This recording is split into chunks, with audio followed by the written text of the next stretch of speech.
আসসালামু আলাইকুম। আসলে আপনারা অনেকেই ভাবেন যে আমি মনে হয় দেখাই, আসলে ব্যাপারটা এমন না। এই যে দেখেন, আজকেও খাইতে আসছি, হোটেলে খাইতে আসছি। এই যে এই ভাইয়ের দেখা, হ্যাঁ, এই ভাইয়ের দেখা, উনি জানেন যে আমার বাসা পঞ্চগড় সদরে। হ্যাঁ, এবং উনি আসার পরে মানে আমি এমনিতে তো খাইতে বসছি, এই যে খাইতে বসছি, উনি আসার পরে দুইটা দই অর্ডার দিয়ে দিয়েছে জোর করে, মানে খাবো না, তারপরে জোর করে।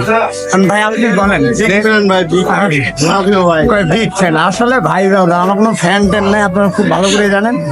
এই যে ভাইরা ভালোবাসে, এই ভাইদের জন্য মনে হয় যে নতুন কিছু নিয়ে আসি, এটাই অনেক বড় একটা পাওয়া, মানুষের দোয়া, ভালোবাসা। ঠিক ভাই, পার্শ্ববর্তী জেলা ঠাকুরগাঁও পঞ্চগড়। আচ্ছা, পার্শ্ববর্তী জেলা ঠাকুরগাঁও পঞ্চায়েত, এরপর আমরা ঠাকুরগাঁও নিয়ে আসবো, সাথেই থাকবেন, ইনশাল্লাহ আসবে, সময় মতোই আসবে, আল্লাহ তাআলা যখন চাবে ঠিক তখনই আসবে।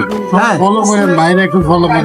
আর সমস্যা নেই, এই যে ভাইটার জন্য দোয়া করবেন, যে এই মন মানসিকতা দেখছেন সাধারণ মানুষের, উনিও উত্তরবঙ্গের মানুষ, সাধারণ মানুষ, মন মানসিকতা দেখেন, এটাই ভালো লাগছে, এই জন্য ভিডিওটা করলাম। ভালো থাকবেন, আল্লাহ হাফেজ।